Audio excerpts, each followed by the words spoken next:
Tension ఎందుకు తీసుకుంటారు? మరి మీరు చేసేది తప్పు కాదు కదా. ఎందుకు భయపడుతున్నావు అంటే నిన్ను ఒంటరిగా చేసేయనన్నా ఒక 10 మంది నీ చుట్టూ నిలబడి ఏదన్నా అడిగితే అప్పుడు కంగారు పడకుండా నువ్వు ఎప్పుడైతే సమాధానం చెప్తావో ఆ ప్రశ్న అప్పుడు ఆయన అడుగు. ఆంధ్ర నుండి వచ్చి ఇక్కడ వ్యాపారం చేస్తున్నావు, నీకు ఎవడు అనుమతి ఇచ్చిండు అని చెప్పి చెప్తాను. ఇలా ఈ హైదరాబాద్ నడి ఒడ్డున పూర్తి ఆంధ్ర వాళ్ళతో నిండిపోయింది. అనేక వ్యాపారాల్లో ఆంధ్ర వాళ్ళు ఉన్నారు. ఆ ఆంధ్ర వాళ్ళను ప్రశ్నించే ప్రయత్నం చేయలేదు. ఇలా ఒక సామాన్య వ్యక్తి పొట్టకూటి కోసం బన్ను అమ్ముకుంటూ వ్యాపారం చేసుకునే ప్రయత్నం చేసిండు. ఎలా సిగ్గు లేకుండా వాళ్ళని అడిగినటువంటి ప్రశ్నలకు నేను సమాధానం చెప్తా ఉన్నా. బరాబర్ అయిన 10 రూపాయల పాలకు అమ్మిండు, కల్తీ అయితే ఖచ్చితంగా ఆ వ్యక్తిని శిక్షించాల్సిందే. మొన్నటిదాకా లవ్ జిహాద్ అన్నారు, ఇవాళ ఫుడ్ జిహాద్ అని చెప్పేసి అంటా ఉన్నారు. కొంతమంది వీళ్ళకు డబ్బులు ఇచ్చి ఇక మీరు ఒక ఛానల్ పెట్టుర్రి, ఛానల్ నడిపిరి, మతాల మధ్యలో ఘర్షణలు నెలకొనాలి, ఎక్కడ వీలుంటే అక్కడ ఆ మతాన్ని కించపరచాలి, ఈ మతాన్ని కించపరచాలి. మోసం చేస్తున్న ప్రభుత్వాలు ఏనాడన్న ప్రశ్నించిరా?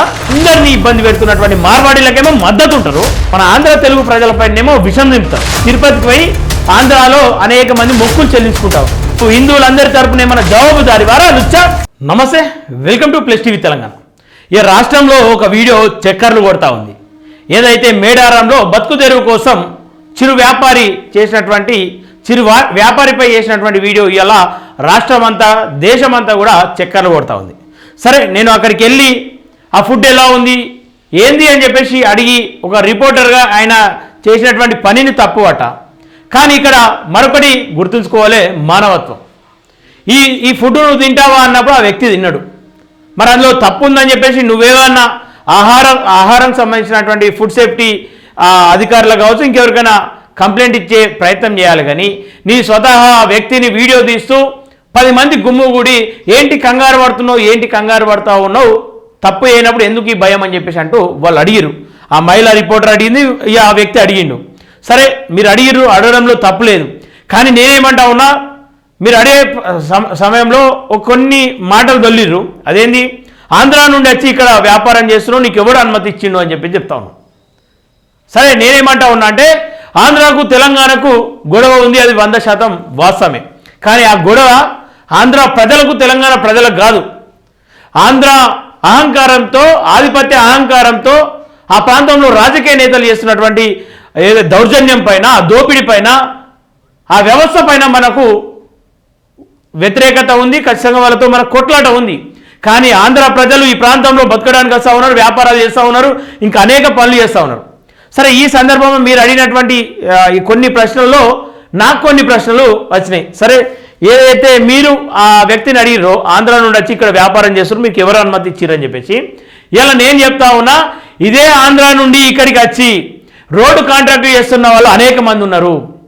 అదే ఆంధ్ర నుండి ఇక్కడికి వచ్చి భవనాలు నిర్మిస్తున్న వాళ్ళు అనేక మంది ఉన్నారు. అదే ఆంధ్ర నుండి ఇక్కడికి వచ్చి వలస కోసం వచ్చి మేస్త్రీలుగా అనేక గ్రామాల్లో ఆంధ్ర వాళ్ళు పనులు చేస్తూ ఉన్నారు, గృహ నిర్మాణాలు చేస్తూ ఉన్నారు. వాళ్ళని ఎన్నడూ కూడా ప్రశ్నించే ప్రయత్నం చేయలేదు. ఇలా ఈ హైదరాబాద్ నడి ఒడ్డున పూర్తి ఆంధ్ర వాళ్ళతో నిండిపోయింది. అనేక వ్యాపారాల్లో ఆంధ్ర వాళ్ళు ఉన్నారు. మరి ఎందుకని చెప్పేసి ఆ ఆంధ్ర వాళ్ళను ప్రశ్నించే ప్రయత్నం చేయలేదు. ఇలా ఒక సామాన్య వ్యక్తి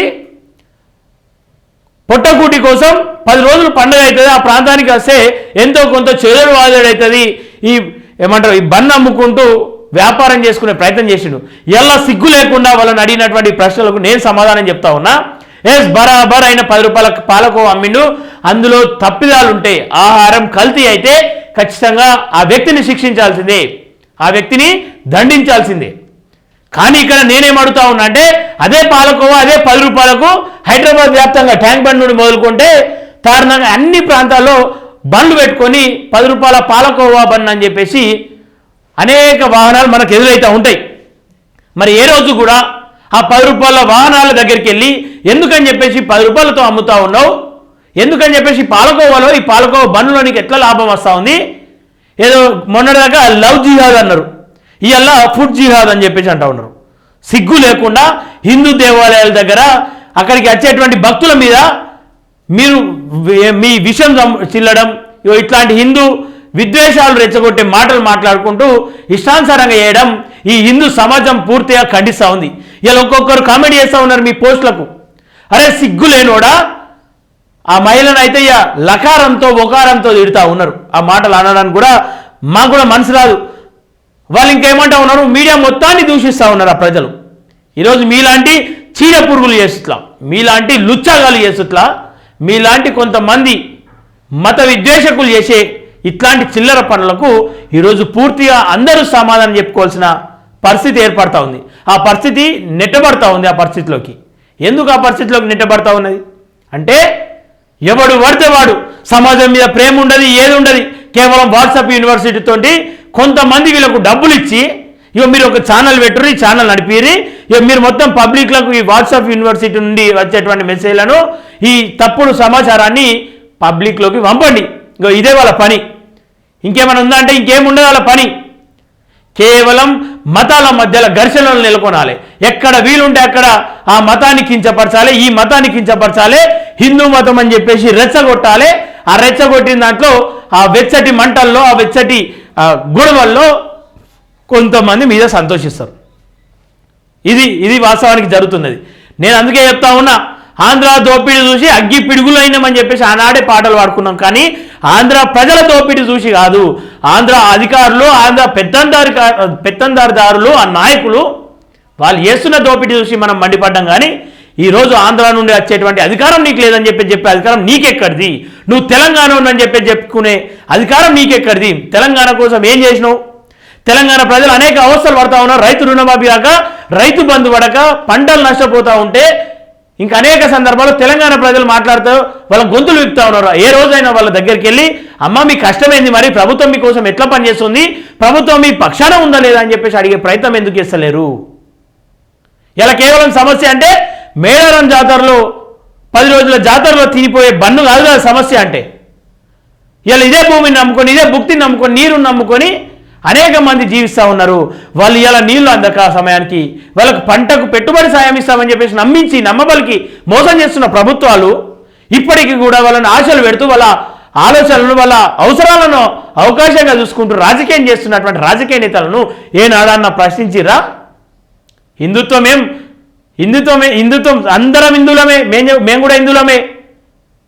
సమ్మక్క సారలక్కను అవమానించిన రోజు ఏ రోజు ఎటు వేరు మీరంతా? అదే సమ్మక్క సారక్క జాతరను కూడా ఇలా అనేక మంది, కోట్ల మంది జనాభా అక్కడికి వస్తారు కాబట్టి దాన్ని క్యాచ్ చేసుకొని మీరు ఏదో తప్పుదోవ పట్టించే ప్రయత్నం చేస్తూ ఉన్నారు. కానీ వాస్తవాలు ప్రజలన్నీ గమనిస్తూ ఉన్నారు.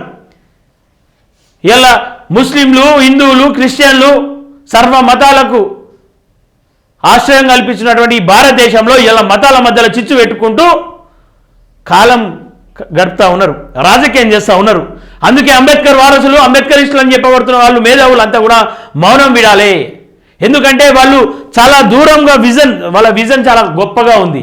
ఏంటంటే తప్పుడు సమాచారంతో ప్రజల్లోనూ మొత్తం మైండ్ వాష్ చేయాలి. ప్రశ్నించే తత్వం నుండి, అంటే వాళ్ళ ఉద్యోగాల కోసము, వాళ్ళ అవసరాల కోసం, వాళ్ళ హక్కుల కోసం ప్రశ్నించే స్థానం నుండి కేవలం మతం కోసం మాత్రమే ప్రశ్నిస్తే చాలనుకునే స్థితికి ప్రజలను, ఈ వ్యక్తులను దించుతా ఉన్నారు. అందుకే నేను అడుగుతా ఉన్నా ఈ సందర్భంగా, ఆంధ్ర కాదు ఈ మన రాష్ట్రంలో అనేక మంది వలస జీవులు ఉన్నారు. హైదరాబాద్లో ఒరిస్సా వాళ్ళు ఉన్నారు, జార్ఖండ్ వాళ్ళు ఉన్నారు, జమ్మూ కాశ్మీర్ నుండి వచ్చిన వాళ్ళు ఉన్నారు, మహారాష్ట్ర వాళ్ళు ఉన్నారు, బీహార్ వాళ్ళు ఉన్నారు. ఇంకా లేని వాళ్ళు అందరికీ ఇక్కడ హైదరాబాద్ ఆశ్రమం కల్పించింది, తెలంగాణ ఆశ్రమం కల్పించింది. ఇలా గో బ్యాక్ మార్వాడి అంటేనేమో మార్వాడిలోనే వ్యతిరేకిస్తారా మీరు, అర్బన్ నక్సలైట్లు అని చెప్పేసి అంటారు. ఇలా గో బ్యాక్ మార్వాడి అని చెప్పేసి మన మూలాలను, మన వ్యాపారస్తులను ఈ గ్రామాలకు ఏరుకొని దొంగ వ్యాపారాలు పెట్టుకొని ఇలా అందరినీ ఇబ్బంది పెడుతున్నటువంటి మార్వాడీలకేమో మద్దతు ఉంటారు. మన పక్క రాష్ట్రము, మన తెలుగు భాష ఒకే కుటుంబం లాంటి వాళ్ళం. సరే మనకు అన్నదమ్ములు అన్నప్పుడు ఏర్పడతారని చెప్పేసి అంటారు తెలుగు భాషలో. విడిపోయి కూడా కలిసి ఉందామని చెప్పినాం కదా. అట్లాంటి సంబంధం ఉన్న మన ప్రజలపైన, మన ఆంధ్ర తెలుగు ప్రజలపైనేమో విషం నింపుతారు. ఇలా ఈ ప్రాంతానికి సంబంధం లేనటువంటి వ్యక్తి మార్వాడికి వచ్చి ఈ ప్రాంత బిడ్డల అస్తిత్వాన్ని, ఈ ప్రాంతంలో ఉన్నటువంటి అన్ని అవకాశాలను చేజిక్కించుకొని, వ్యాపారాలను చేజిక్కించుకొని ఇక్కడ ఉన్న ప్రజలందరినీ ఇబ్బంది పెట్టేటువంటి వాళ్ళనేమో మద్దతు తెలుపుతారు. మేమంతా హిందువులము, ఒకటే వ్యక్తులం అని చెప్పుకుంటూ సంఖ్యలు గుద్దుకుంటూ ఉంటారు. ఈ లుచ్చ అంటే నేను కేవలం ఆ ఛానల్ అంటలే, ఆ ఛానల్ లాంటి ఇంకా అనేక మంది విషాన్ని జిమ్ముతూ ప్రజల మధ్యలో చిచ్చు పెట్టే ప్రయత్నం చేస్తూ ఉన్నారు కదా. వాళ్ళందరికీ చెప్తా ఉన్నా, ఇలా మార్వాడీల మీద మీకు ప్రేమ ఎట్లా వచ్చింది, ఆంధ్ర వాళ్ళపైన ద్వేషం ఎట్లా వచ్చిందో మీరు చెప్పాలి. ఇలా మార్వాడి హిందువులు అయితేనేమో ప్రేమ పుట్టుకుంటుంది, ఆంధ్ర ముస్లింలు అయితేనేమో ద్వేషం నింపుతారా? ఇది ఎక్కడి న్యాయం? ఇది ఎక్కడి ధర్మం? ఇది ఏ రకంగా మంచి పద్ధతో మీరు చెప్పాలి. ఇలా సమాజం అంతా ఖండిస్తూ ఉంది. నేను ఇలా ఈ సమాజానికి కూడా చెప్తా ఉన్నా, ఇలా ఖండించడానికి కామెంటు ఫ్రీగా వచ్చింది కదా, కామెంట్ చేసి ఇక రేపు ఇన్స్పెక్ట్ వెళ్ళిపోవడం కాదు. మీరు నేర్చుకోవాలి, వాస్తవాలు తెలుసుకోవాలి. ఇంకా కూడా ఇట్లాంటి వాళ్ళను తయారు చేస్తుంది ఏ వ్యవస్థ? ఇట్లాంటి వాళ్ళ పుట్టుక గల కారణాలు ఏంది? ఇట్లాంటి సంకర జాతి వాళ్ళంతా కూడా ప్రజల్లోకి ఎందుకు వస్తూ ఉన్నారు? ఏ ఉద్దేశంతో వస్తూ ఉన్నారు? వీళ్ళ ఆలోచన ఏంది? వీళ్ళ మనుగడ ఏంది? అసలు వీళ్ళకి ఎట్లా బతుకుతా ఉన్నారు? వీళ్ళు దేవుళ్ళ పైన పేరు చెప్పుకొని వేల కోట్లు సంపాదించుకుంటా బతుకుతా ఉన్నారు, దేవుళ్ళ పైన రాజకీయం చేస్తూ ఉన్నారు. ఈ దేశంలో సమ్మక్క, సారక్క, మైసమ్మ, పోషమ్మ, కట్టమైసమ్మ, దేవమ్మ, మాంకాలమ్మ, బీరప్ప, మల్లన్న, ఎల్లమ్మ, ఇంకా అనేక దేవుళ్ళు ఉన్నారు. ఆ దేవుళ్ళను కాదని వాళ్ళకు కావాల్సిన దేవుళ్ళను మన మీద రుద్ది మన అస్తిత్వాన్ని, మన మూలాలను చేర్పే ప్రయత్నం చేస్తూ ఉన్నారు. అందుకే అర్థం చేసుకోరి, ఆలోచించురి. నిజాలను గ్రహించినంత కాలం, ఈ మొద్దు నిద్రలో ఉన్నంత కాలం ఈ మతాల పేరిట, ఈ ప్రాంతాల పేరిట మన మధ్యలో చిచ్చు పెడుతూనే ఉంటారు. ఏ ప్రాంతం వాడైనా ఎక్కడికైనా వచ్చే అవకాశం ఉంది, కానీ ఆ ప్రాంతంలో ఉన్న వాళ్ళ జీవనాన్ని దెబ్బతీయకుండా వాళ్ళు బతికినంత కాలం వాళ్ళతో మనకు విభేదాలు లేవు, వాళ్ళతో మనకు గొడవలు లేవు. ఖచ్చితంగా ప్రాంతీయ భేదాలు ఉంటాయి. ఎప్పుడు ఆ ప్రాంతం వాళ్ళు ఈ ప్రాంతం వల్ల ఆలోచనలను, ఈ ప్రాంతం వల్ల బతుకులను చెడగొట్టినప్పుడు ఖచ్చితంగా ప్రాంత విభేదాలు వస్తాయి. ఇలా ఆ 10 రూపాయల బన్మస్క అమ్ముకునే వ్యక్తి వల్ల ఎవరి జీవితం కోల్పోయింది, ఎవరి జీవనం కోల్పోయింది, అది చెప్పాలి మొదలు. ఇలా వాళ్ళు అదే ప్రశ్నిస్తారు. ఇలా తెలంగాణ నుండి ఆంధ్రాకి వచ్చి తిరుపతికి పోయి ఆంధ్రాలో అనేక మంది మొక్కులు చెల్లించుకుంటూ ఉంటారు. మరి ఇది మా రాష్ట్రము, మా రాష్ట్రానికి వచ్చే అధికారం నీకెక్కడిదా అని చెప్పేసి అంటే ఏం సమాధానం చెప్తావు? నువ్వు హిందువులందరి తరపున ఏమన్నా జవాబుదారి వారా లుచ్చా? అందుకే చెప్తా ఉన్నా, మతాల మధ్యలో ఘర్షణలు ఎవరైతే చేస్తాడో వాళ్ళకు సరైన సమాధానం చెప్పాల్సిన అవసరం ఖచ్చితంగా ఉంది. ఆమె మహిళ ఎందుకు భయపడుతున్నావు అంటే నిన్ను ఒంటరిగా చేసేయనన్నా ఒక 10 మంది నీ చుట్టూ నిలబడి ఏదన్నా అడిగితే అప్పుడు కంగారు పడకుండా నువ్వు ఎప్పుడైతే సమాధానం చెప్తావో ఆ ప్రశ్న అప్పుడు ఆయన అడుగు.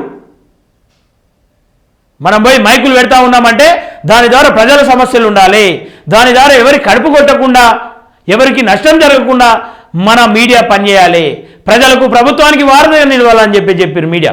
కానీ ఇలా మతాలకు మధ్య వారధిగా నిలుస్తూ ఉన్నారు. ఆ వారధితనం ఎట్లా ఉందంటే ఒక మతాన్ని ఇంకో మతంతో కలిపే వారధి కాదు అది, ఒక మతాన్ని ఇంకో మతం పైన విద్వేషం రేపే వారధి అదంతా కూడా. అందుకే ఆలోచించాలి, ప్రజలు వాస్తవాలు గ్రహించాలి, నిజాలను తెలుసుకోవాలి, అవాస్తవాలను ప్రజలకు చూపించే ప్రయత్నం చేయాలి. నిజాలను కేవలం ఇప్పుడు స్పందించి వెళ్ళిపోడు కాదు, ఇట్లాంటి ఘటనలు ఇంకా జరగద్దని చెప్పేసి అంటే ప్రతి ఒక్కరు మేల్కొనాలి, రాజకీయంగా మేల్కొనాలి, అన్ని రకాలుగా మేల్కొని వాస్తవాలను గమనించాలి, మీ చుట్టుపక్కల ప్రాంతాలకు తెలియజేయాలి, ఓటు విలువను తెలియజేయాలి. ఓటును సరైన వ్యక్తికేసి సరైన పాలన ఎప్పుడైతే ఏర్పడుతుందో అప్పుడే సరైన బతుకులు మారుతాయి. ఇలా 10 రూపాయల బన్మస్క తిని 10 రూపాయల బన్మస్క అమ్ముకునేటువంటి వ్యక్తుల బతుకులు కూడా మారాలంటే ఖచ్చితంగా రాజకీయంలో మార్పు రావాలి. వీళ్ళకి చెప్తా ఉన్నాయి, ఇలా హైదరాబాద్లో అనేక రెస్టారెంట్లు ఉన్నాయి. ఎన్ని రెస్టారెంట్లకు ఇప్పటిదాకా మీరు వెళ్ళిరు? ఎన్ని రెస్టారెంట్ల పైన ఫుడ్ పాయిజన్ అయి చనిపోతూ ఉన్నారు. నేనే ఇగో శ్రీనగర్ కాలనీలో ఒక కంప్లైంట్ ఇచ్చిన ఫుడ్ ఇన్ఫెక్షన్ అధికారికి. అట్లా ఎంతోమందికి కంప్లైంట్ ఇచ్చే ప్రయత్నం చేసినాం. అదంతా మీడియాలో వైరల్ చేసుకొని ఏదో హైలైట్ చేసుకోవాల్సిన అవసరం లేదు. ఈయన శ్రీనగర్ కాలనీ కావాలంటే ఆ హోటల్ చూపిస్తాం ధర, ఆ హోటలే బంద్ చేసే పరిస్థితి ఏర్పడేది. ఎందుకంటే ఆ హోటల్లో జరుగుతున్న కల్తీని స్వయంగా ఆధారాలతో బయటపెట్టి ఆ హోటల్ బంద్ చేయించే ప్రయత్నం చేసినాం. అధికారులు పని చేయడానికి సిద్ధంగా ఉన్నారు, వాళ్ళని ఎట్లా వాడుకోండి అట్లా యూటిలిటీ చేసుకోండి. అంతేగాని ఇష్టం వచ్చినట్టుగా మనం ఏదో వైరల్ కానికి ఏదో వీడియోలు చేసి ఇంకొని బతుకు మీద కొట్టి ఆ పాపాన్ని మన కుటుంబానికి అంటగట్టుకునే పరిస్థితి తెచ్చుకోవద్దని చెప్పేసి మనస్ఫూర్తిగా కోరుకుంటూ, దీనిపైన ఖచ్చితంగా నువ్వు క్షమాపణ ఇప్పటికైనా చెప్పాలి. ఇంకా దాన్ని షార్ట్స్ తీసుకొని రిలీజ్ చేస్తా ఉన్నావు కదా, అది బంద్ చేసుకొని క్షమాపణ చెప్పి మతాలకు, కులాలకు అతీతంగా, ప్రాంతాలకు అతీతంగా ఎవరు ఎక్కడన్నా బతకచ్చు. అక్కడ వాళ్ళ జీవనాన్ని పాడు చేయకుండా ఎక్కడైనా ఎట్లయినా బతికే అధికారం అందరికీ ఉందని చెప్పేసి ఈ సందర్భంగా కోరుకుంటూ చూస్తున్నారండి plus TV. Thank you everyone.